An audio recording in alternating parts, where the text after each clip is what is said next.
కాబట్టి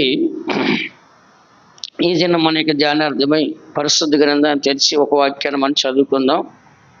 నిర్గమకాండము 20వ అధ్యాయము 6వ వాక్యాన్ని ఒకసారి మనం చదువుకుందాం.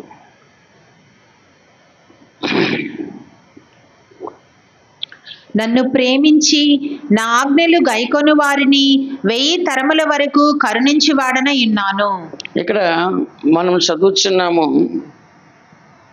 నన్ను ప్రేమించి నా ఆజ్ఞలను గైకొని వారిని 1000 తరముల వరకు కరుణించి వాడనై ఉన్నాను అని ఇక్కడ చదువుతున్నాం. దేవుని పిల్లైన మన అందరం కూడా దేవుడు కూడా కోరిక కలిగి ఉన్నాడు. ఏంటి ఆ కోరిక అంటే, నన్ను ప్రేమించాలి అంటున్నాడు. ఏమన్నాడు? నన్ను ప్రేమించి నా ఆజ్ఞలను గైకొని వారిని 1000 తరముల వరకు కూడా నేను కరుణించేవాడిని ఉన్నాను. కాబట్టి ఎంతవరకు దేవుడే మనల్ని ప్రేమించాలి, దేవుడే మనకు సహాయం చేయాలి, దేవుడే మనకు తోడుగుండాలి, దేవుడే మనల్ని రక్షించాలి, దేవుడే మనల్ని పోషించాలి, దేవుడే మనల్ని కాపాడాలి, దేవుడే మనల్ని ఆశ్రయించాలి మనం కోరుకుంటున్నాం. అదే సమయాన్న దేవుడు కూడా ఏమంటున్నాడు? నన్ను ప్రేమించాలి అంటున్నాడు. ఎవరిని ప్రేమించాలట చెప్పండి. ఈ దినాల్లో దేవుని మీద ప్రేమ అంటే ఉదయాన్నే లేచి ప్రార్థన చేస్తాం. దేవుని మీద ప్రేమ అంటే ఉదయాన్నే లేచి బైబిల్ చదువుతాం. దేవుని మీద ప్రేమ అంటే ఉదయాన్నే లేచి పాటలు పాడతాం. దేవుని మీద ప్రేమ అంటే ఉదయాన్నే లేచి స్తోత్రాలు చెల్లిస్తుంటాం. దేవుని ప్రేమ అంటే ఉదయాన్నే లేచి అనేకులు కూడా దేవుని మాటలు మనం షేర్ చేసుకుంటాం. అట్లనే దేవుని మందిరానికి కూడా వస్తాము, దేవుని సన్నిధిలో కూడా కనపడుతుంటాం. కానీ ఈ దినాల్లో దైవ కార్యాలు చేయలేకపోతున్నాం. ప్రేమతో కొన్ని కార్యాలు, సమాధానంతో కొన్ని కార్యాలు, ఐక్యతతో కొన్ని కార్యాలు, ఏక మనసుతో కొన్ని కార్యాలు, కనికరంతో కొన్ని కార్యాలు, దయతో కొన్ని కార్యాలు, అట్లాగా ప్రార్థనా పూర్వకంగా ఇతరుల కొరకు కొన్ని కార్యాలు చేయలేకపోతున్నాం. కారణం ఏంటంటే దేవుని మీద ప్రేమ లేదు. కానీ మనుషుల మీద ప్రేమ ఉంటుంది. పొద్దునే ఫోన్ చేస్తాము, వాట్సాప్లు పెడుతుంటాము, వీడియో కాల్ చేస్తుంటాము, వాళ్ళతో కలుస్తాము, ఏంటి వాళ్ళకి కావాల్సి ఇస్తుంటాము, కొనిస్తుంటాము. ఇట్లా మనుషులతో మన కాంటాక్ట్ బాగానే ఉంటుంది. కానీ ఎవరితో కాంటాక్ట్ ఉండట్లేదు? దేవునితో ఉండట్లేదు. ఈ దినాల్లో చూస్తే మన చర్చిలో కొంతమందిని బాధగా ఉంటుంది. ఎందుకంటే వాళ్ళు తీసుకున్న గోతులు వాళ్ళే పడుతున్నారు.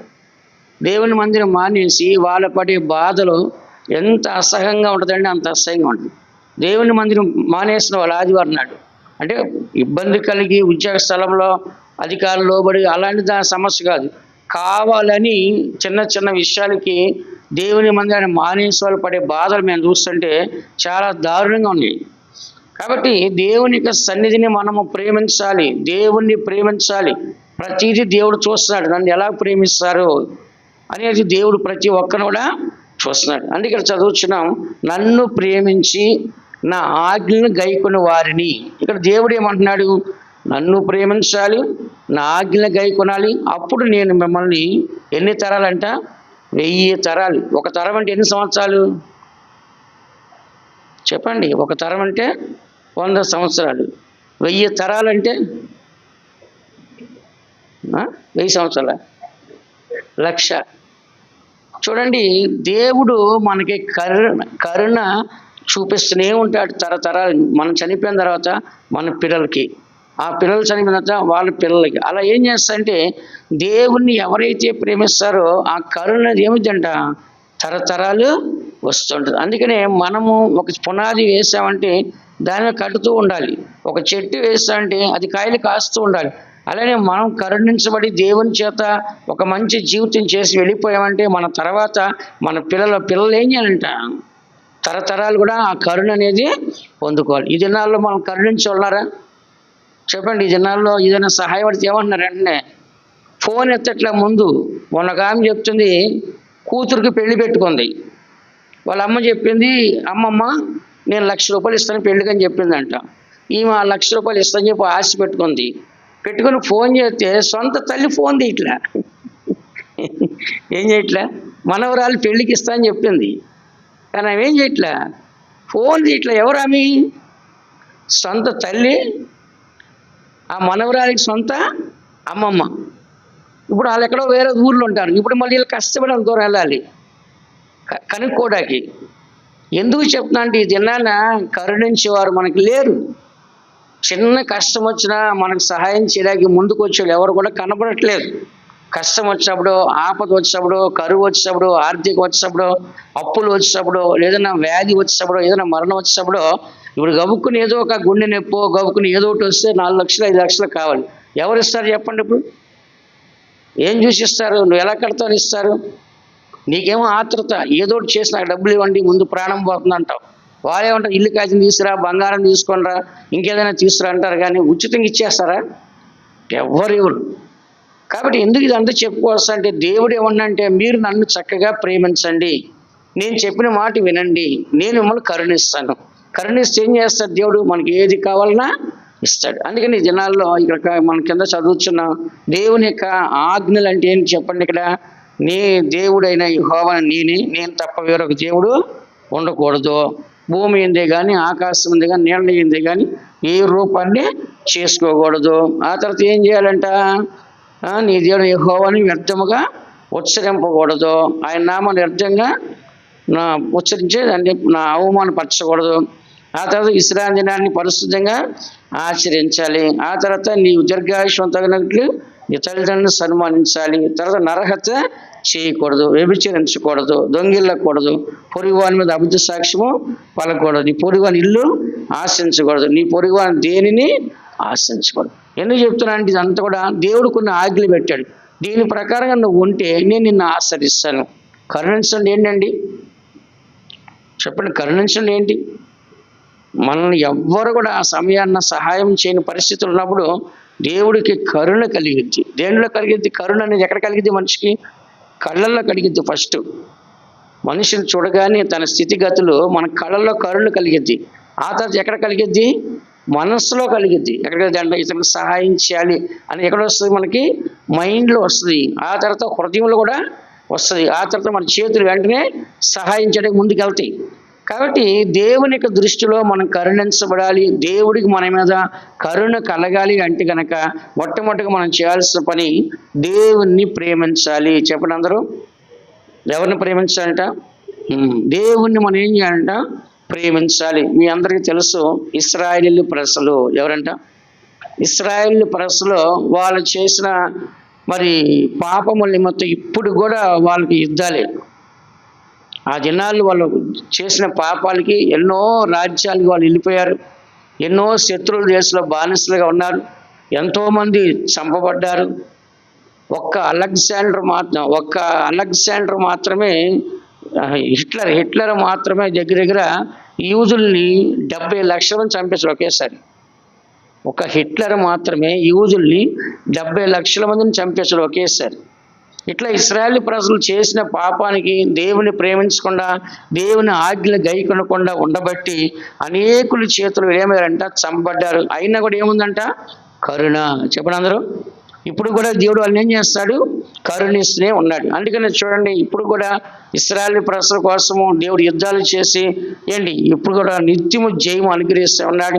ఇప్పుడు కూడా ఇక త్వరలో దేవుని మందిరం కడతారు, త్వరలో దేవుడు వస్తాడని చెప్పేసి అక్కడ ఆ యొక్క ప్రచారం జరుగుతుంది. ఎక్కడ దేవాలయం కట్టేస్తారో, డ్రోమ్ ఆఫ్ ద రాక్, అల్-అక్సా మసీద్ ఎక్కడైతే పడగొట్టేస్తారని చెప్పేసి ముస్లిం దేశాలు అన్నీ కూడా ప్రతిరోజు యుద్ధానికి వస్తున్నాయి. ఇప్పుడు టర్కీ కూడా వస్తానన్నాడు మళ్ళీ వాళ్ళ మీదకి. ఆ దగ్గరికి వచ్చేది బాగా తన్నించుకునేది అందరు పోయి.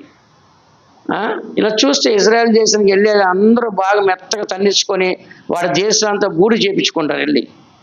ఎందుకంటే వాళ్ళతో ఉన్నది ఎవరు చెప్పండి? నీతో వచ్చేవాడు నీ దేవుడైనా యెహోవా. వచ్చేది ఎవరు? వాళ్ళు ఎన్ని తప్పులు చేస్తారు, వాళ్ళని ఏం చేస్తాడు దేవుడు? కనికరిస్తాడు, క్షమిస్తాడు. మళ్ళీ వాళ్ళ పక్షాల కోసం ఏం చేస్తాడు దేవుడు? యుద్ధం చేస్తాడు. ఇప్పుడు ప్రపంచం అంతా ఏ దేశాన్ని గురించి మాట్లాడుకుంటున్నారు? ఇజ్రాయెల్ దేశమే. ప్రపంచ దేశాలు మొత్తం అందరూ ఇజ్రాయెల్ దేశం కారణం ఏంటంటే దేవుడు వాళ్ళతో ఉన్నాడు. ఈ మధ్య కాలంలో కూడా రెడ్ ఐఫర్, అదే ఎర్రని పేని కాల్చేస్తారు, బలి అర్పించాలని చెప్పేసి చెప్తున్నారు. అయితే కాల్చింది వాస్తవమే, కానీ అది కూడా ఎందుకు కాల్చారు అంటే వాళ్ళు ట్రైల్ వేసామంటున్నారు. కానీ ఒక దేవాలయం కట్టాలంటే, దేవాలయాన్ని శుద్ధి చేయాలంటే 2 కావాలి వాళ్ళకి. ఒకటి బూడిది కావాలి, ఒక మచ్చ లేనిది ఎంట్రీ కూడా తేడా లేని యొక్క ఎర్రని పెయిన్ తీసుకొని దాన్ని ఊరు బయట కాల్చి దాని బూడి తీసుకొచ్చి దాన్ని ఏం చేయాలి, నీళ్ళలో కలిపి చల్లితేనే శుద్ధి జరిగింది. దానికోసం ముందు ఒకటి బలి అర్పించాలి. రెండోది పరిశుద్ధ స్థలాన్ని పరిశుద్ధపరచాకి ఒక బలి అర్పించి ఆ రక్తం తీసుకోవాలి. ఈ రెండింటికి అవి కావాలన్నమాట. అయితే మొన్న ఆల్రెడీ అర్పించారు, కానీ వాళ్ళు ఏమన్నారు, మేము ఊరికే అది పనికిరాంది అని ట్రైల్ వేసామంటున్నారు. ఏమో ఆ బూడిద కోసం దాన్ని చేశారేమో. ఎందుకంటే పాత బూడిద దొరకలా. పాత బూడిద ఎన్ని సంవత్సరాల దగ్గరగా యేసు ప్రభు పుట్టక ముందు 2000 సంవత్సరాల క్రితం ఆ పాత బూడిది ఏ గృహలో దాచారో మరి ఎక్కడ వరకు ఆ బూడిద లేదు. ఇప్పుడు బూడిద కావాలి వాళ్ళకి. ఇప్పుడు ప్రపంచం అంతా దాని గురించే మాట్లాడుతున్నారు కదా. అది నీళ్ళలో కలిపి శుద్ధి చేయాలి. ఎవరైనా మైలి పడినప్పుడు అపత్ర అయినప్పుడు అది నీళ్ళలో కలిపి చల్లితే అతను శుద్ధి చేయబడతాడు.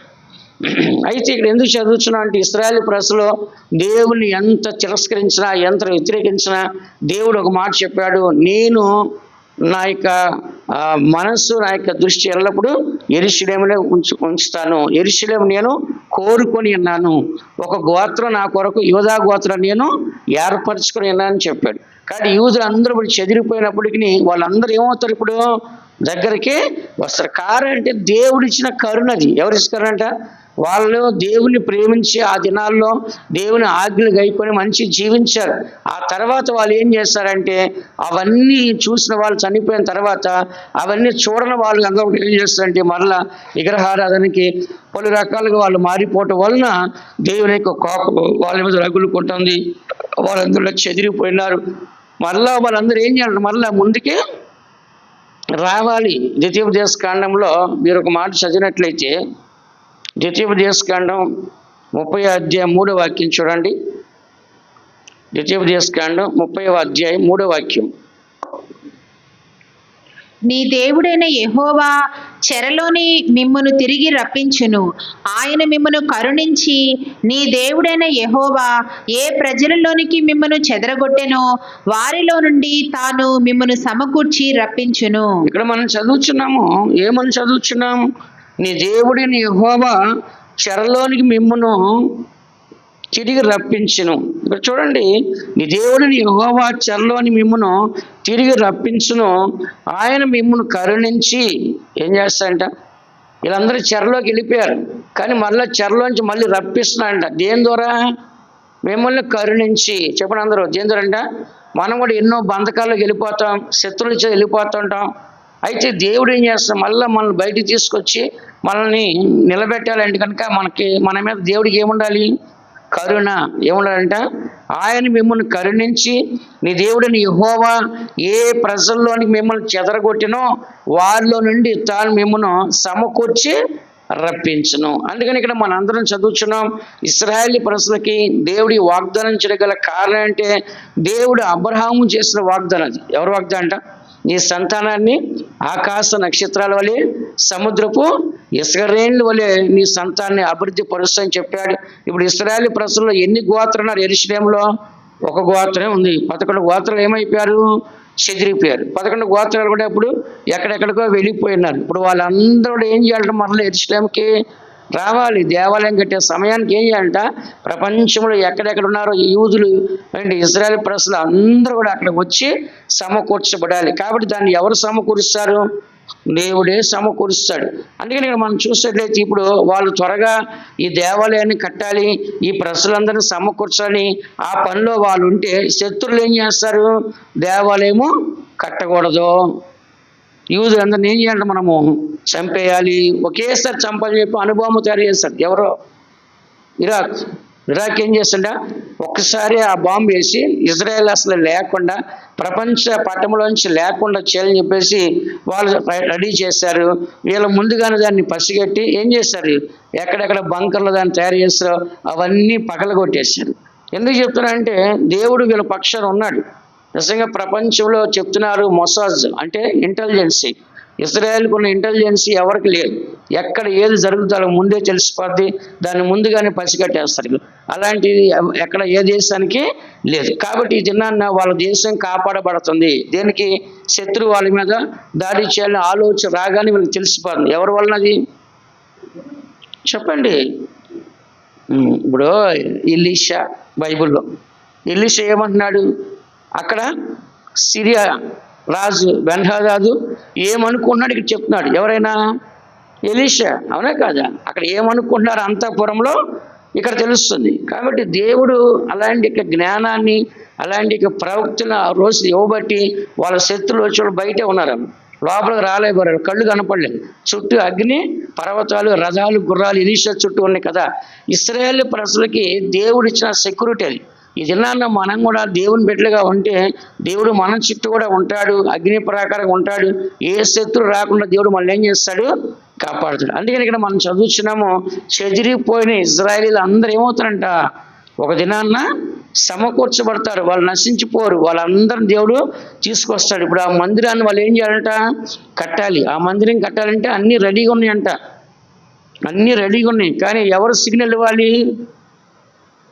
దేవుడు ఇవ్వాలి. ఎవరు ఇవ్వాలంట? చెప్పండి, ఎవరు ఇవ్వాలి? దేవుడు సిగ్నల్ ఇస్తే ఎంతసేపు ఆయన కన్ను సైకి చేసి కట్టండి అంటే కట్టేస్తారు. కానీ వాళ్ళు ఏం చేస్తారంటే దేవుని యొక్క కార్యం కొరకు ఏం చేస్తారంట? ఎదురు చూస్తున్నారు. అందుకని జకర్యా గ్రంథము 12వ అధ్యాయం 10వ వాక్యం చూడండి. జకర్యా గ్రంథము 12వ అధ్యాయం 10వ వాక్యం చూడండి ఒకసారి. దావీదు సంతతి వారి మీదను యెరూషలేము నివాసుల మీదను కరుణనుందించు ఆత్మను, విజ్ఞాపన చేయు ఆత్మను నేను కుమ్మరింపగా వారు తాము పొడిచిన నా మీద దృష్టి ఉంచి ఒకడు తన ఏక కుమారుని విషయమై దుఃఖించునట్లు, తన జ్యేష్ఠపుత్రుని విషయమై ఒకడు ప్రలాపించినట్లు అతని విషయమై దుఃఖించుచు ప్రలాపింతురు. ఇది ఎవరి గురించిన ప్రవచనము? ఇశ్రాయేలు ప్రజలందరూ సమకూర్చబడాలి. ఇశ్రాయేలు ప్రజలందరూ ఎవరి కొరకు ఏడవాలంట? యేసుక్రీస్తు కొరకు ఏడవాలి. ఎందుకని?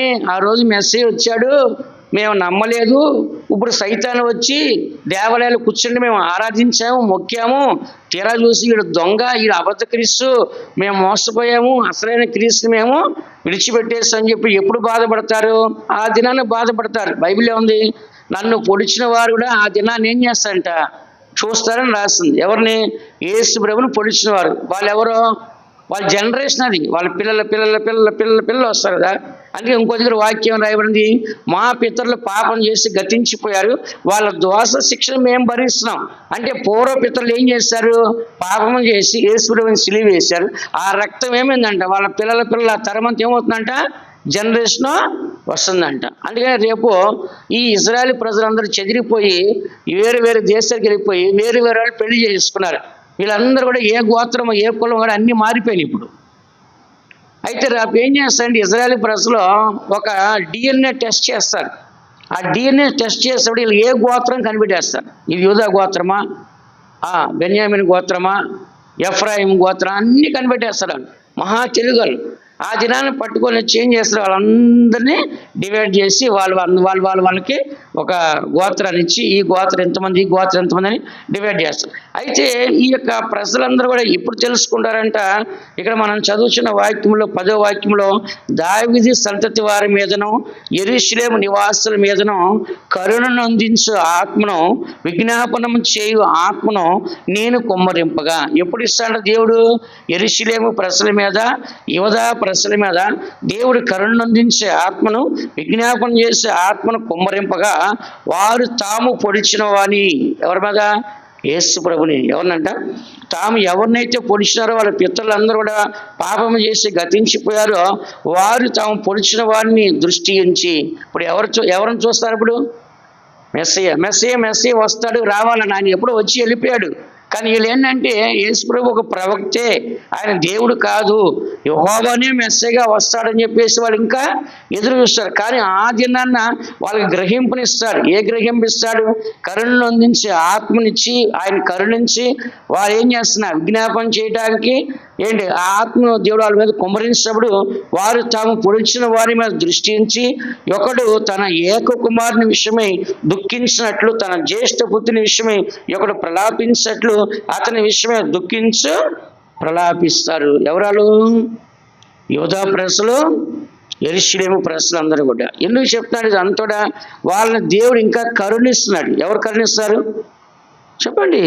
దేవుడు ఇంకా వాళ్ళు ఏం చేస్తాడంట? కరుణిస్తున్నాడు. కరుణ అందించిన ఆత్మను ఆ జనాన్ని కుమ్మరిస్తాడు. ఇప్పుడు ఎంత చెప్పినా వాళ్ళు వినట్లేదు. ఎప్పుడు వింటారు వాళ్ళు? అబద్ధ క్రీస్తు వచ్చి నేనే మెస్సీ అంటాడు. వాళ్ళేమో అందరు నమ్ముతారు, ఈడే మెస్సీ అనుకుంటారు. తీరా చూసి వాడు చేసే దుర్మార్గ పనులు బైబిల్లో రాసింది, పరిశుద్ధ స్థలంలో హేయమైంది వచ్చి కూర్చున్నది. కాబట్టి వాడు బుద్ధి చూపిస్తాడు. ఏ బుద్ధి? సాతాను బుద్ధి చూపించిన తర్వాత అర్రే మనం మోసపోని చెప్పి అప్పుడు సైతాను రోజులు అప్పుడు మళ్ళీ బయటకు వస్తారు. అప్పుడు బాధపడతారు. అప్పుడు దేవుడు ఆ కరుణ నుంచి ఆత్మ ఇచ్చాడు, విజ్ఞాపన చేసి ఆత్మ ఇచ్చాడు.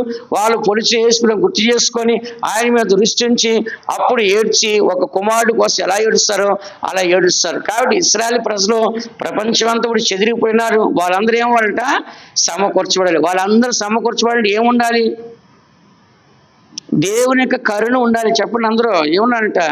వాళ్ళు సమకూర్చబడి ఏమి ఉండాలి? దేవుని యొక్క కరుణ. ఎందుకంటే దేవుడు ప్రాణం పెట్టేశాడు. మొదటి కార్యం చేసేసాడు వాళ్ళ కోసం. ఎవరి కోసమో? ఇశ్రాయేలు ప్రజల కొరకు దేవుడు చేయాల్సిన మొదటి కార్యం చేసేసాడు. ఇక రెండో కార్యం ఏం కార్యం చేయాలి? కరుణ చూపించాలి. మొదటి కార్యం ఏం చేశాడు? యోహాను సువార్త 11వ అధ్యాయము, యోహాను సువార్త 11వ అధ్యాయంలో ఒక మాట చదవండి. 52వ వాక్యం చదవండి. యేసు ఆ జనము కొరకు మాత్రమే కాక చెదరిపోయిన దేవుని పిల్లలను ఏకముగా సమకూర్చుటకును చావనయ్యున్నాడని ప్రవచించెను. చెదిరిపోయిన అందరి కోసం యేసు ప్రభు చనిపోవాలని చెప్పారు. సిలువ వేశారు. ఆయన చనిపోయాడు. మొదటి కార్యం చేసేసాడు. ఇప్పుడు రెండో కార్యం ఏం జరగాలి? దేవుడు కరుణ అందించే ఆత్మనివ్వాలి. దేవుడు వాళ్ళని కరుణించాలి. దేవుడే వాళ్ళ కరుణ చూపించాలి. అప్పుడే వాళ్ళందరూ సమకూర్చబడతారు. దేవుని మందిరానికి వస్తారు. యెరూషలేములో వాళ్ళు నిలబడతారు. ఆ దేశం పెద్దగా మారిద్ది. ఈ జనులందరూ నింపబడినప్పుడు కొన్ని కోట్ల మంది ప్రజలు అక్కడ కనపడతారు. ఇప్పుడు ఎంతమంది ఉన్నారు యెరూషలేము దేశంలో? 97 లక్షలు మాత్రమే. 97 లక్షల్లో 60 లక్షలు మాత్రం యూదులు, మిగతా వాళ్ళు ముస్లిమ్స్, రష్యన్స్. ఎక్కువ యెరూషలేములో ఉండేది. యెరూషలేములో యూదుల తర్వాత రష్యా వాళ్ళు ఎక్కువ ఉంటారు. లేదంటే ఎప్పుడో ఆ రష్యా వచ్చి ఇజ్రాయెల్ దేశాన్ని ఎప్పుడో బూడి చేసేవాడు. కానీ దేవుడు వాడి బూడి చేయకుండా కారణం దాంట్లో ఉన్నదంతా రష్యా వాళ్ళే. ఎక్కువ మంది ఉండేది రష్యా వాళ్ళే ఇజ్రాయెల్ దేశంలో. అందుకని వాడు రష్యా వాడు ఇజ్రాయెల్ దేశానికి యుద్ధానికే రాడు. వస్తే ఎవరు చనిపోతారు? 35% వాళ్ళ మనుషులు, 30%, 5%, 10% ముస్లిమ్స్ ఉంటారు. దాంట్లో 60% ఎవరున్నారు? యూదున్నారు. మిగతా అంతా ఎక్కడున్నారు? ప్రపంచం అంతా చెదిరిపోయినప్పుడు వాళ్ళందరూ సమకూర్చబడి. ఇదంతా ఎందుకు చెప్తున్నా అంటే మనము ప్రభు రాకుండా ఎత్తబడాలంటే ముందు వాళ్ళు రెడీ అవ్వాలి. ఎవరో? యూదులు రెడీ అవ్వాలి. ఇశ్రాయేలు ప్రజలు రెడీ అవ్వాలి. దేవాలయం కట్టబడాలి. ప్రభు రావాలి. భూమి మీద 1000 ఏళ్ళు పరిపాలన చేయాలి. ఆ తర్వాత గోగు మాగు యుద్ధం జరగాలి. ఆ తర్వాతే పరిశుద్ధులందరూ ఎత్తబడాలి. ఆ తర్వాతే న్యాయ తీర్పు జరగబడాలి. ఆ తర్వాతే మన సీయోను యెరూషలేము సరే. ఇప్పుడు వాళ్ళు రెడీ అవ్వకుండా మనం వెళ్ళడానికి కుదరదు. ముందు ఎవరు రెడీ అవ్వాలి? చెప్పండి. యూదులు. ఎవరన్నా ఇజ్రాయేల్ ప్రజలు యూదులు. వాళ్ళు రెడీ అయిన తర్వాతే మనం ఎక్కడికైనా వెళ్ళడానికి అవకాశం లేదు. ముందు అక్కడ ప్లాన్ అంతా అక్కడ ఉంది. అది ముగించబడినప్పుడే అక్కడికి వెళ్ళడానికి అవకాశము ఉంటుంది. ఎందుకు చెప్తున్నా అంటే దేవుని బిడ్డలైన మన అందరం కూడా దేవుడు మనల్ని కరుణించడానికి ఆయన సిద్ధంగానే ఉన్నాడు. ఆయన కరుణించాలని మన ఏందో దయ చూపాలని కోరుచున్నాడు. యెషయా గ్రంథంలో మీరు చదివినట్లయితే కనుక యెషయా గ్రంథంలో ఒక వాక్యం చదవండి. దేవుడు మన ఎందుకు కరుణ చూపించాలి. 30వ అధ్యాయం 18వ వాక్యం. యెషయా గ్రంథం 30వ అధ్యాయం 18వ వాక్యాన్ని ఒకసారి చదవండి. కావున మీ యందు దయ చూపవలనని యెహోవా ఆలస్యము వేయుచున్నాడు. మిమ్మును కరుణింపవలనని ఆయన నిలువబడి ఉన్నాడు. దేవుడు మీ యందు దయ చూపాలని యెహోవా ఆలస్యం చేయించున్నాడు. ఇంకా మిమ్మును కరుణించవలని ఆయన నిలబడి ఉన్నాడు. దేవుడు ఎందుకు ఆలస్యం చేయించున్నాడు? ఎందుకు నిలబడి ఉన్నాడు? మన యందు దయ చూపించాలి. మన యందు కరుణ చూపించాలి. కాబట్టి ప్రతి ఒక్కరు కూడా దయ చూపబడాలి, కరుణ పొందాలి. అందరూ కూడా పరలోక రాజ్యానికి వెళ్ళాలని దేవునికి ఉద్దేశం. బైబిల్ వాక్యం చెప్తుంది, ఆ కాలంలో దేవుడు చూసి చూడట్టు వదిలేస్తాడు. కానీ ఈ కాలాన్న ప్రతి ఒక్కరుడా సత్యమును గురించిన అనుభవ జ్ఞానం గలవారు ఉండవాలని దేవుడు హెచ్చరించున్నాడు. ఒకానొక కాలంలో వదిలేస్తాడు చూసి చూడనట్లుగా. ఇప్పుడు మాత్రం అలా కాదు. ప్రతి ఒక్కరి మీద ఆయన దృష్టి ఉంచి ప్రతి ఒక్కరిని పరలోక రాజ్యానికి తీసుకెళ్లాలని దేవుని యొక్క ఉద్దేశము ఉన్నది. అందుకని దేవుడు మనకి జీవితంలో ఇశ్రాయేలు ప్రజలు ప్రజలు మనం చూసినప్పుడు వాళ్ళకి ఎన్నో కీడులు చేయాలని దేవుడు కోరుకున్నాడు, కానీ వాళ్ళకి ఆ కీడు చేయకపోవడం కారణం ఏంటంటే దేవుడి యొక్క కరుణ. ఎవరి కరుణ అంట? దేవుడికి కరుణ ఉంది కాబట్టి వాళ్ళని నాశనం చేయకుండా వాళ్ళని కాపాడుకుంటూ వస్తున్నాడు. వాళ్ళు ఎన్ని తప్పులు చేస్తాడా వాళ్ళని క్షమించుకుంటూ దేవుడు ముందుకు రావడం గల కారణం అంటే దేవుడు వాళ్ళని కరుణిస్తున్నాడు. యోవేలు గ్రంథము 2వ అధ్యాయం 13 వాక్యం చూడండి. యోవేలు గ్రంథము 2:13. దేవుడు ఇంకా కరుణిస్తూ ఉన్నాడని.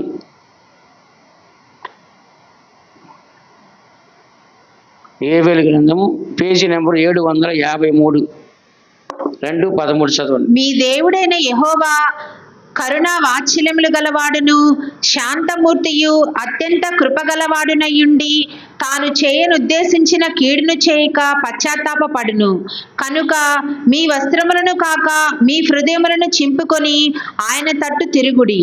కాబట్టి ఇక్కడ చదువుతున్న వాక్యములో మీ దేవుడైన యెహోవా కరుణా వాత్సల్యములు గల వాడును శాంతమూర్తియు అత్యంత కృపగలవాడిన ఉండి తాను చేయను ఉద్దేశించి కీడును చేయక పశ్చాత్తాపడును గనుక మీ వస్త్రములను కాక మీ హృదయములను చింపుకొని ఆయన తట్టు తిరుగుడు. కాబట్టి దేవుడు ఎవరండి?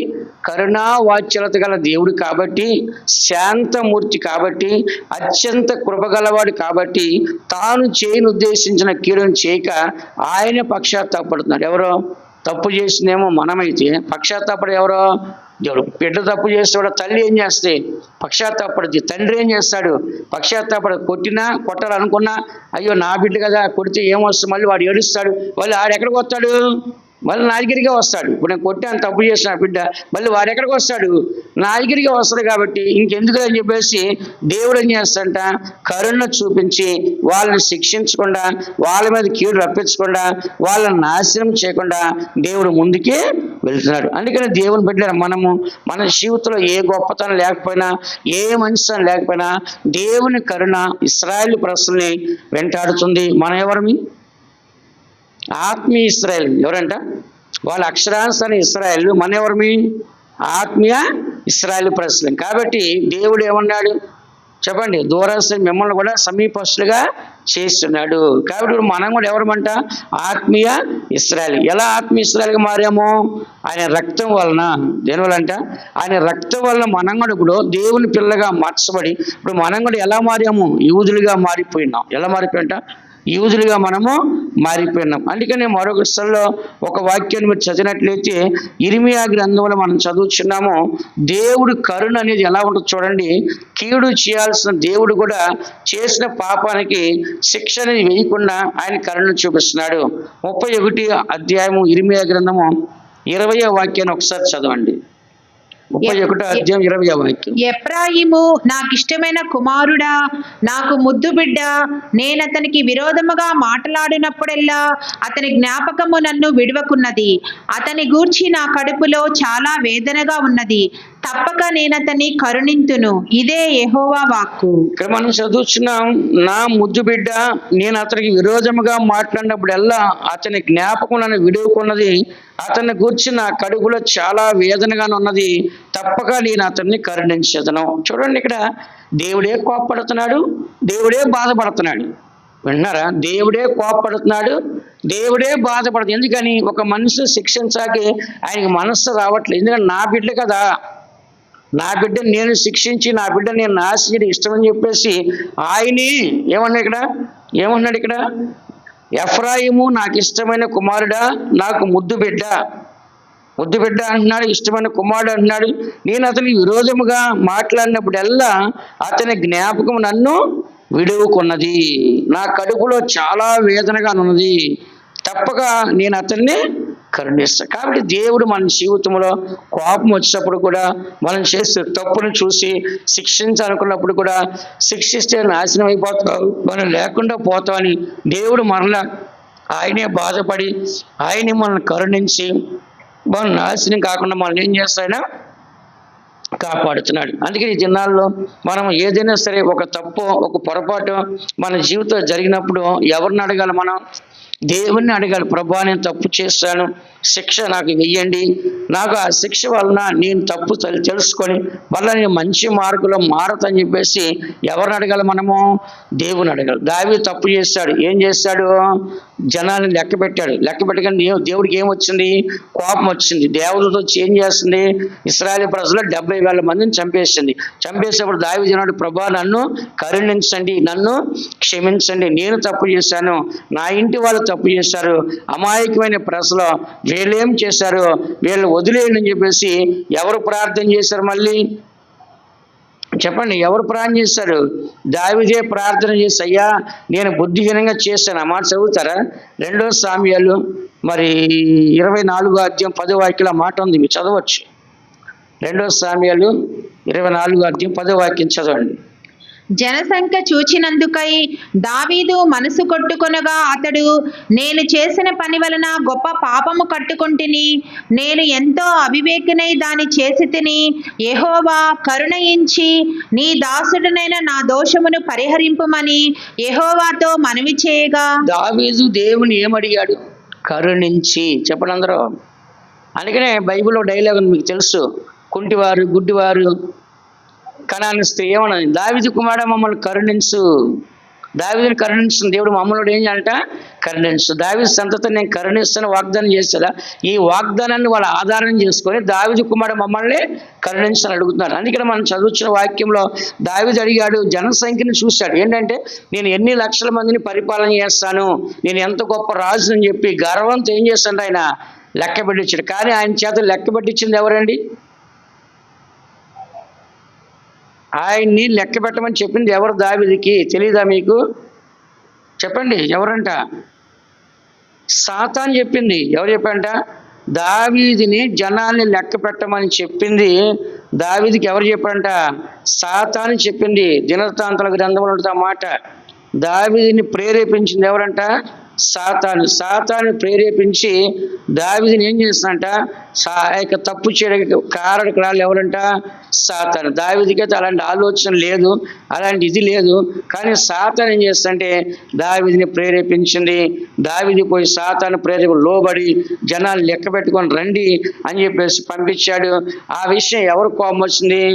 దేవుడి కోపం వచ్చి, నువ్వేంటి గర్వించేది, నువ్వేంటి అహంకరించేది, నా జనులు లెక్క పెట్టమని నువ్వెవరు చెప్పడానికి చెప్పేసి దేవుడికి ఎవరి మీద కోపం వచ్చింది? ఎన్నో వాక్యమా? మొదటి దినవృత్తాంతం 21:1 మొదటి వాక్యం. తరువాత సాతాను ఇశ్రాయేలునకు విరోధముగా లేచి ఇశ్రాయేలీయులను లెక్కించుటకు దావీదును ప్రేరేపింపగా. చాలు. ఈ ప్రేరేపణ ఎవరిది అండి? చెప్పండి. ఒక మనిషి చెడిపోవడానికి మొట్టమొదటిగా కారకులు ఎవరో? సాతాను. ఆదాము అవ్వలు చెడిపోవడం కారణం ఎవరు? సాతాను. ఇక్కడ దావీదు తప్పు చేయడం కారకులు ఎవరు? సాతాను. కాబట్టి మనం ఒక తప్పు చేస్తున్నామంటే ఎవరి వలన చేస్తున్నామో? సాతాను మనల్ని ప్రేరేపిస్తుంది, ఇలాగ చెయ్యండి అని ప్రేరేపణ ఇస్తుంది. ఆ ప్రేరేపణ ఏం చేస్తారు? మనిషి ఆ పాపాన్ని చేస్తారు. అందుకని మనం చదివాం కదా, సమయంలో దావీదు మహారాజు అడుగుతున్నాడు దేవుడిని, ప్రభా నేను తప్పు చేశాను ప్రభా, కాబట్టి ఈ అమాయక ప్రజలు ఎందుకు చంపుతావో, ఈ యొక్క పాపం నా మీద నా తండ్రి ఇంటి మీద ఉంచండి, కాబట్టి మీరు ఏం చేయాలి? నన్ను కరుణించండి. ఏం చేయాలంట? కరుణించు. కాబట్టి మన జీవితంలో ఏ శిక్ష మన మీదకి వచ్చినా ఆ శిక్షలోంచి మనం తప్పించుకోవాలంటే దేవుణ్ణి ఒకటి అడగాలి, నన్ను కరుణించండి. ఎగ్జాంపుల్గా సుంకరి ప్రార్థన చేశాడు, దేవా పాపిని నన్ను కరుణించండి. ఒక పాపి పాపములోంచి విడుదల పొందాలంటే అతను ఎవరిని కరుణ అడగాలి? దేవుణ్ణి అడగాలి. మనుషులు కరుణించమంటే కరుణిస్తాడా?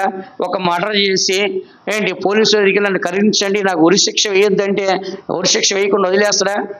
చెప్పండి, అది తప్పదు, శిక్ష వేయాల్సిందే.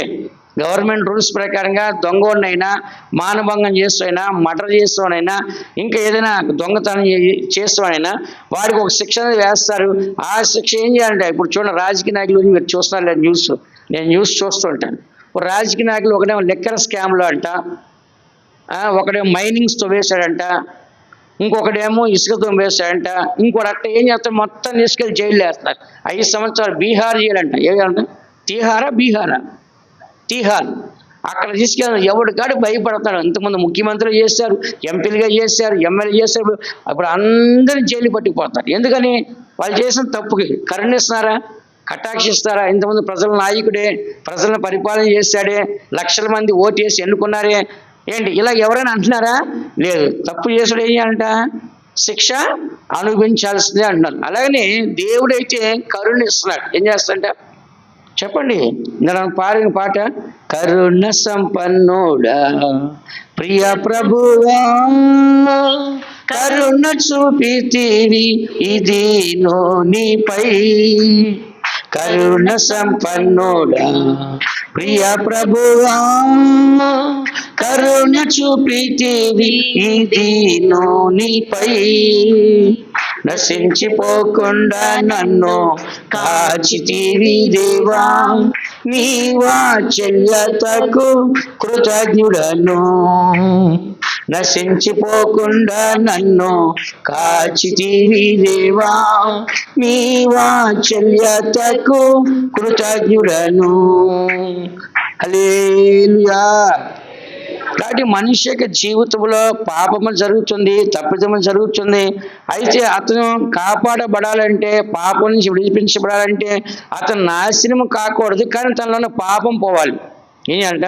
అతను నాశనం కాకూడదు, తనలో ఉన్న పాపం మాత్రము పోవాలి. కాబట్టి ఇప్పుడు బట్ట మురికి అయిపోయింది అనుకోండి, ఆ మరకలు పోవాలి, కానీ బట్టలు మాత్రం ఏమకూడదు, పాడవకూడదు, చిరిగిపోకూడదు. అలాగే దేవుడు మన పాపాలను తీసివేసి మనము నాశనం కాకుండా మనల్ని కాపాడుతుందండి. ఎవరు గొప్పతనది? దేవుడు గొప్పతనం. ఎఫెసీయుల రాసిన పత్రిక 2వ అధ్యాయం మొదటి 3 వాక్యాలు చదువమ్మా.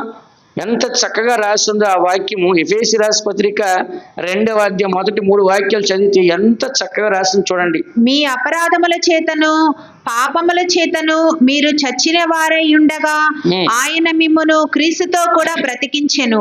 మీరు వాటిని చేయుచు వాయుమండల సంబంధమైన అధిపతిని అనగా అవిధేయులైన వారిని ఇప్పుడు ప్రేరేపించు శక్తికి అధిపతిని అనుసరించి ఈ ప్రపంచ ధర్మము చొప్పున మునుపు నడుచుకొంటిరి. వారితో కలిసి మనమందరమును శరీరము యొక్కయు మనస్సు యొక్కయు కోరికలను నెరవేర్చుకొనుచు మన శరీరాశలను అనుసరించి మునుపు ప్రవర్తించుచు కడమ వారి వలనే స్వభావ సిద్ధముగా దైవోగ్రతకు పాత్రులమై ఉంటిమి. చాలు. ఇక్కడ మీరు ఇంటికెళ్ళి మళ్ళా చదవండి, నా మాట దయచేసి. ఎఫెసీ 2వ అధ్యాయం ఇంటికెళ్ళి మీరు చదవండి, ఎంత చక్కగా ఉండదో. మనం ఏ పాపం చేస్తాం అనేది ఇక్కడ రాస్తుంది క్లియర్గా. ఏమని రాస్తుంది? మీరు అపరాధముల చేతను పాపముల చేతను మీరు సచ్చిన వారై ఉండగా. ఎలా సత్యామంట? పాపం వలన సచ్చిన వారికి ఉన్నాం, అపరాధం వలన సచ్చిన వారికి ఉన్నాం. చేసిన ద్రోహ కార్యాలు, పాప కార్యాలు, చెడు కార్యాల వలన మనమేంటంట చచ్చిన వారమై ఉండగా ఆయన మిమ్మును క్రీస్తు వలన బ్రతికించాడు. ఒకానొక కాలంలో పాపం చేసేవారు శిక్ష, పాపం చేసిన చచ్చిపోతాను, పాపం చేసిన నరకానికి వెళ్ళిపోతాను భయం. ఇప్పుడు మనోహ సాంసన్ తండ్రి ఏమన్నాడు? దేవదూతను చూస్తే మనం చచ్చిపోతాం అన్నాడు. యెషయా ఏమన్నాడు? అయ్యో నేను దేవుని చూశాను చచ్చిపోతాను అన్నాడు. అంటే ఆ దినాలు అంటే మనం పాపులమే, దేవుని చూడకూడదు, దేవుని చూస్తే మనం ఏమైపోతాం, చనిపోతామని ఉంది. కానీ ఇక్కడ యేసుప్రభు వచ్చిన కానీ ఏమైపోయిందంట? ఆయన చనిపోకుండా దేవుని చూడటానికి, పాపాలు క్షమించబడటానికి, మళ్ళా ఆ మనిషి పరలోకం వెళ్ళడానికి అవకాశాన్ని కలిగిస్తాడు. అందుకని ఇక్కడ మన అపరాధముల చేత పాపముల చేత చచ్చిన వారై ఉండగా ఆయన మనల్ని క్రీస్తు ఏం చేస్తూ మనల్ని బ్రతికించి. ఇప్పుడు యేసుప్రభు కనుక రాకపోతే, కరుణ కనుక ఆయన చూపించకపోతే మనందరం ఏమైపోవాలమే? చచ్చిపోయాలి. పాపముల జీతము మరణం. కన్ఫామ్గా పాపముల జీతం మరణం.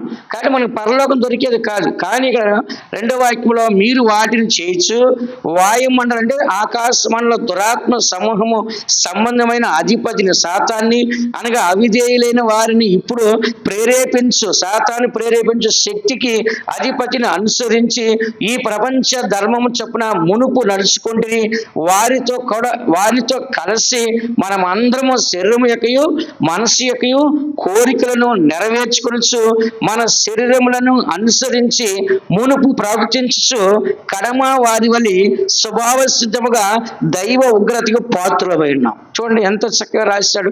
మనం ఏదేది తప్పు చేస్తామో, ఎక్కడెక్కడ తప్పు చేస్తామో, ఎలాంటి ఆలోచనలతో, ఎలాంటి మనసుతో, ఎలాంటి హృదయంతో, ఎలాంటి ఆశలతో, ఎలాంటి ఇచ్చలతో, ఎలాంటి కోరికలతో మనసు ఏ విధమైన తప్పులు చేస్తాడో ఆ అన్ని తప్పులు ఇవన్నీ మనం చేస్తున్నాం. కారణము సాతానిక ప్రేరేపణ. దీనివల్ల అందరూ ఇదే పాపలు ఉన్నారు, అదే పాపలు మనం కూడా ఇంతకుముందు ఉన్నాము.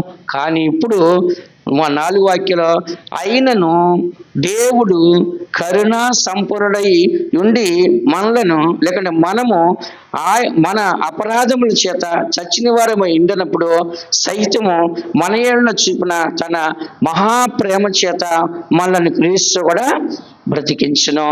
కాబట్టి ఇప్పుడు మన అందరం కూడా యేసుక్రీస్తు కరుణ ద్వారా ఏంటి మనందరం చంపబడకుండా మనం రక్షించబడి ఉన్నాం. ఎంతమంది పాపం చేస్తారు, అధికారుల చేతిలో గవర్నమెంట్లో శిక్ష వేయబడి చస్తున్నారు. రెండోది పాపం చేసేవారు అర్ధాంతరంగా చేస్తున్నారు. ఏమవుతుందంట చెప్పండి, ఏం చేస్తాడంట? అర్ధాంతరంగా చేస్తారు. మీకు తెలుసు అంతకుముందు కూడా చెప్పున్నాను. నేను ఇంతకుముందు ఉన్న సేవలో నాకు విరోధంగా దగ్గర 10 మంది బలముగా పోరాడి ఏం చేస్తారు, 10 మంది కలిసి నాకు విరోధంగా చేసి నేను ఆ సేవలో ఉండకుండా చేశారు. వాళ్ళందరూ నాకు తెలుసు. అందులో ఇప్పుడు 7 చనిపోయినారు. ఇప్పటికి ఎంతమంది? నేను ఇంకా ఉన్నాను బాగానే. ఎందుకంటే మనం తప్పు చేయలేదు. వాళ్ళు చేసిన పాపం వలన వాళ్ళు నా కళ్ళ ముందు 7 చనిపోయినారు. ఇంకా 3 ఉన్నారు ఇంకా. అయితే నేనేం ప్రార్థన చేయట్లేదు వాళ్ళ కోసం. ఎందుకని? వాళ్ళ పాపమే వాళ్ళు నాశనం చేస్తారు కదా. వాళ్ళ పాపమే వాళ్ళు ఏం చేద్దంటే నా కళ్ళ ముందే చనిపోయారు. నా కళ్ళ ముందే వాళ్ళందరూ చనిపోయినారు. ఎందుకు చెప్తున్నా అంటే వాళ్ళ పాపం వాళ్ళని ఒకరికి మాత్రం నేను ఒకరికి మాత్రం అన్నా. నేను అతను మెయిన్ వ్యక్తి కాబట్టి అతను పురుగులు బట్టి చనిపోతాను చెప్పాను నేను. మీరు వినే ఉంటారు, మీకు గుర్తుంది లేదో నాకు తెలియదు. నిజంగా నాకు సిస్టర్ గారిని అడగని సాక్ష్యం, బతికుండగానే ఒంటి నిండా రంధ్రాలు వచ్చి పురుగులు ఒంట్లోంచి బయటకు వస్తూ పురుగులు బట్టి చనిపోయి ఆ వ్యక్తి అలాగే నేను చెప్పినట్టుగా అలాగే జరిగింది. అది సాక్ష్యం హక్కున అడగండి కావాలంటే. ఎందుకు చెప్తున్నా అంటే మనకి చాలామంది కిడి చేస్తారు, మోసం చేస్తారు, ద్రోహం చేస్తారు, మన పేరు పాడు చేస్తారు, మన జీవితం పాడు చేస్తారు, మన ఆశయాలు పాడు చేస్తారు. ఎన్ని నాశనం చేసినా ఎవడైతే పాపం చేస్తాడో ఆ పాపం వాడిని నాశనం చేస్తుంది. ఏమని చేస్తుందా? ఆ పాపాన్ని నాశనం చేస్తుంది. నేను లెక్క పెట్టుకుంటున్నా, ఇట్లా 7 ఎగిరిపోయారు. ఇంకెంతమందారు? నేను లెక్క పెడుతున్నా అంతే. నేను ప్రార్థన చేయట్లేదు. నేను వాళ్ళ పాపం వాళ్ళకే ఉంటుంది. మనం బాగున్నాం చాలు సంతోషంగా. అదే మనం బాగున్నాం చాలు. వాళ్ళు నాశనం అయ్యి వాడి పాపాన్ని పట్టుకున్నది. అది వాడి కర్మ. వాడు చేస్తున్న పాపం, వాడు చేస్తున్న గోతులో వాడే పడతాడు. అందుకని ఇక్కడ చదువుతున్నాం కదా, నిజంగా అనేకులు కూడా ఇలాంటి పాపాలు నశించిపోతున్నారు. మనకి దేవుడు పాప క్షమాపణ, మారు మనసు, బాప్తిసాన్ని, పరిశుద్ధ అభిషేకం వచ్చి ఇలాంటి పాపాల నుంచి దేవుడు మనం తప్పించాడా లేదా? చెప్పండి ఒకసారి, అందరూ హల్లెలూయా చెప్పండి. కాబట్టి అపరాధములతో పాపములతో చచ్చిన మనల్ని యేసు ప్రభువు వచ్చి ఏం చేస్తాడంట? ఆయన కరుణ సంపూర్ణుడై ఉండి మనం మన అపరాధముల చేత చచ్చిన వారము ఉండినప్పుడు సైతము మన యేడల చూపిన తన మహా ప్రేమ చేత మనలను క్రీస్తు కూడా బ్రతికింది. దేవుడు మనల్ని ప్రేమిస్తాడండి. అదే సమయాన్ని మనం కూడా ఏం చేయాలి చెప్పండి? వారు కడిపే వాళ్ళ దేవుడు మన కడుపును ప్రేమించాలి, బాగా తినాలి, బాగా నిద్రపోవాలి. అదే ఎవరిని ప్రేమించాలి? దేవుని ప్రేమించాలి. దేవుడు ఏమన్నాడు? నేను మిమ్మల్ని ప్రేమిస్తాను, కానీ మీరు నన్ను ఎందుకు ప్రేమించరు? కాబట్టి దేవుడు మనల్ని ప్రేమించి మనకు అన్నీ ఇస్తున్నాడు కదా. అలాగే మరి దేవుడు మనల్ని ప్రేమించినప్పుడు ఆయన మనకు ఎలా ఇస్తున్నాడు? దేవుణ్ణి ప్రేమించే వారికి అడుగు వాటికంటే ఊహించే వాటికంటే ఆశ్చర్యంగా చేస్తాడు. దేవుణ్ణి ప్రేమించే వారికి కంటికి కనపడవు, చెవి కనపడవు, హృదయాన్ని గోచరణ కాదు. దేవుణ్ణి ప్రేమించే వారికి సమస్తాన్ని సమకూర్చి మేలు కొరకే జరిగేది. అప్పుడు దేవుణ్ణి ప్రేమించినప్పుడు మనకు అన్నీ మంచి దేవుడు చేస్తాడు లేదా? అలాంటప్పుడు మనం దేవుణ్ణి ప్రేమించాలి లేదా? మనుషుల్ని ప్రేమించి మనం మోసపోయేది, మనుషుల్ని ప్రేమించి మనం నష్టపోయేది, ఇలాగా సాతాను చేత పడిపోతున్నాం. ఈ 2వ వాక్యం ఇంటికెళ్ళి అందరూ చదవండి, ఎఫెసీ 2వ అధ్యాయం బాగా. కాబట్టి దేవుడు మాత్రం మనకి కరుణ చూపిస్తాడా, శిక్షిస్తాడా? చెప్పండి అందరూ. దేవుడు ఏం చేస్తాడు? మనకి కరుణ చూపిస్తాడు, కానీ మనల్ని శిక్షించి నాశనం చేసేవాడు కానే కాదు. కీర్తన గ్రంథము 103వ కీర్తన 4వ వాక్యాన్ని ఒకసారి చదవండి. 103వ కీర్తన 4వ వాక్యాన్ని ఒకసారి చదవండి. సమాధిలో నుండి నీ ప్రాణమును విమోచించుచున్నాడు, కరుణా కటాక్షములను నీకు కిరీటముగా ఉంచుచున్నాడు. సమాధిలోండి అంటే బాప్తిస్మము. ఏమంట? సమాధిలోండి నీ ప్రాణం విమోచించున్నాడు అనగా బాప్తిస్మం ద్వారా. రోమా 6:3 రాసుకోండి దానికి. కాబట్టి మనం సమాధి చేయబడటం అంటే బాప్తిస్మం పొందటము. కరుణా కటాక్షములు అంటే ఇది ఉపదేశం. ఏమంట? నీకు కిరీటముగా అంటే ఉపదేశము. ప్రకటన 12:1 ఉంది కదా, ఆమె 12 నక్షత్రాల కిరీటం ధరించుకుందని. కానీ ఇక్కడ మనం చదువుతున్నాము, ఒకటి సమాధిలోంచి మన ప్రాణి విమోచించున్నాడు, అలాగే కరుణా కటాక్షం. ఏమంట? దేవునికి ఉపదేశం. ఎవరైతే నన్ను ప్రేమించి నా ఆజ్ఞల్ని గైకుంటారో వాళ్ళని ఏం చేస్తంట? 1000 తరాలు కరుణించేవాడిని. ఈ దినం వరకు కూడా ఇశ్రాయేలు ప్రజలు కరుణించబడతాండి. దేని వలన? దేవుని యొక్క కరుణ ఉండబట్టి, దేవుని వాళ్ళు ప్రేమించబట్టి. అలాగే మనం కూడా దినాన్న దేవుని చేత కరుణించబడుతున్నాం అంటే దేవుని ప్రేమించి దేవుని ఆజ్ఞలు గైకుంటే మనకేమొస్తుందంట? ఆటోమేటిక్గా కరుణ వస్తుంది. కాబట్టి దేవుని బిడ్డలు మనము ఈ సత్యాన్ని చదువుతున్నాం. ప్రతి ఒక్కరు కూడా కరుణ కావాలా వద్దా? లేకపోతే ఏమైపోతాం? శిక్షించబడతాము, నశించిపోతాము, చనిపోతాం, పాపాల చేత మరణం వచ్చేస్తుంది. అందుకే అది రాకుండా ఉండాలంటే కనుక ఎప్పుడు కూడా దేవుని కరుణ కోరుకోవాలి. ఎవరు కరుణ చెప్పండి? మనుషులు కరుణించాలని కూడా ఎవరిని కోరుకోవాలి? ప్రభా మీరు నాకు సహాయం చేయండి, పలానా అధికారికి వెళ్తున్నాను, అతనికి నా మీద కరుణ కలగాలి, అతనికి నా మీద దయ కలగాలి. ఒకసారి ఈ ఇంటి విషయంలో విఆర్ఓ దగ్గరికి వెళ్ళినప్పుడు ఆయన అడిగాడు, 40-50 వేల ఖర్చు అయ్యింది, ఇందులో చిన్న తేడా ఉంది, నువ్వు విజయవాడకి వెళ్ళాలి, 10 సార్లు తిరగాలి, నీ వల్ల అయ్యిద్దా అని అడిగాడు. సార్ అది కాదు సార్, ఇది కాదు సార్, అది అని చెప్పాను. చెప్పిన తర్వాత ఆయన వినలేదు. తర్వాత మళ్ళీ వెళ్ళాను. వెళ్ళిన తర్వాత మాట్లాడిన తర్వాత నేను ప్రార్థన చేశాను, ప్రభా ఇంత డబ్బు నేను పెట్టలేను, ఇప్పటికే నేను చాలా కష్టపడుతున్నాను అని చెప్పేసి ప్రార్థన చేసి, మీరు ఆ మనిషిని కరుణించే విధంగా చెయ్యండి ప్రభా అని చెప్పేసి నేనేం చేశాను? ప్రార్థన చేసి వెళ్తే ₹1 తీసుకొని చేశాడు. నిజం జరిగింది ఇది. ₹1 కూడా ఏం చేశాడు ఆయన? తీసుకోకుండా సరే వెళ్ళాలని చెప్పేసి ఏం చేశాడు? సంతోషంగా చేశాడు. అందుకనే బైబిల్లో మీ అందరికీ తెలుసు, ఈ యొక్క యాకోబు ఏం చెప్పాడు తన పిల్లలకి? చెప్పండి. యేసేపు ఆయన మిమ్మల్ని కరుణించును అని చెప్పాడు. ఏం చెప్పాడంట? అతనికి మీకు ఏం కలగాలంట? వాళ్ళు ఏం చెప్పారు? అయ్యా ఒకరిని దాచిపెట్టుకున్నాడు, మిగతా వాళ్ళు తీసుకురమ్మన్నాడు, 11 మంది వస్తేనే అన్నం ఇస్తానాడు ఈసారి అన్నప్పుడు ఈ యొక్క యాకోబు ఏమని చెప్పాడు వాళ్ళ పిల్లలకి? అతనికి మీ ఎడల ఏం కలగాలంట? కరుణ కలగాలని చెప్పేసి వాళ్ళ నాన్న ఏం చేశాడు? వాళ్ళకి చెప్పి పంపించాడు. అలాగనే యేసేపుకి ఏం కలిగిందంట? చెప్పండి అందరూ. కరుణ కలిగింది. వాళ్ళని శిక్షించలేదు, వాళ్ళని ప్రేమించాడు, వాళ్ళ నాన్న కూడా ప్రేమించాడు, అందరినీ ప్రేమించాడు. కాబట్టి యేసేపుకున్నది ఏంటంటే దేవుని మీద ప్రేమ. కాబట్టి యేసేపు దేవుని ప్రేమ ఉంది కాబట్టి అన్నదమ్ములు శిక్షించాడా? కీడు చేసి వాళ్ళని శిక్షించాడా? శిక్షించాడు. కారణం అంటే దేవుడు ఆయన కరుణించాడు. ఎవరిని? యేసేపుని కరుణించాడు. కాబట్టి ఆయన కూడా ఏం చేస్తాడు? అన్నదమ్ముల్ని కరుణించాడు. అలాగే మనల్ని దేవుడు కరుణించాడు, మనం కూడా ఏం చేయాలి? ఇతరులని కరుణించాలి. మనమేమో దేవుని చేత కరుణించబడాలి, మనమో ఇతరుని ఏం చేయమో కరుణించాలి. బైబిల్లో మీకు తెలుసు కదా, ఒక అతనికి అప్పు ఉంటే క్షమించి వదిలేస్తాడు. ఇంకో అతను ఏం చేశాడు? నేను క్షమించను, నువ్వు నా డబ్బులు ఇచ్చేవారు వదిలిపెట్టను అన్నాడు. ఇతను కరుణించాడని అతను ఏం చేయలేదు? కరుణించి. ఈ దినాల్లో దేవుని చేత కరుణించబడే మనం కూడా ఏం చేయాలి? ఇతరులని కరుణించాలి. చివరికి ఒక వాక్యం చదివి ముగిస్తాను. రోమరాసు పత్రిక 9వ అధ్యాయంలో ఒక వాక్యం చదువుకొని ముగించుకుందాం. రోమరాసు పత్రిక 9వ అధ్యాయము 16వ వాక్యం ఒకసారి చదవండి. కాగా పొందగోరు వాని వలననైనను ప్రయాసపడు వాని వలననైనను కాదు గాని కరుణించు దేవుని వల్లనే అగును. చాలండి. మనం పొందుకునేవాడి వలన గొప్పతనం లేదు, ప్రయాసపడేవాడి వలన గొప్పతనం లేదు, కానీ కరుణించే దేవుని వల్లనే మనకి ఏదైనా కలుగుతుంది. విన్నారా? ఎవడైనా నేను కదా ఇచ్చాను, నేను కదా చేశానంటే అది కాదండి. కరుణించే దేవుని వలన ఏదైనా జరుగుతుంది, కానీ మనుషుల వల్ల జరిగేది కానే కాదు. అందుకని దేవుని బిడ్డలైన మన జీవితంలో మనము దేవుని వలన యోగ్యులుగా పాత్రులుగా ఎంచబడితే ఏమి లేని మన జీవితం అన్ని కలిగిస్తాడు. 24 చదవము ఒకసారి. 24 వాక్యం కూడా చదివేసి ముగిస్తాను. మరియు మహిమ పొందుటకు ఆయన ముందుగా సిద్ధపరిచిన కరుణాపాత్ర ఘటముల ఎడల. ఇక్కడ మనం చదువుతాం, మరియు మహిమ పొందుటకు ఆయన ముందుగా సిద్ధపరిచిన కరుణా పాత్రలు. అంటే ఎవరో? మనమే పాత్రులమి, అర్హులమి, యోగ్యులమి. వినండి అందరూ.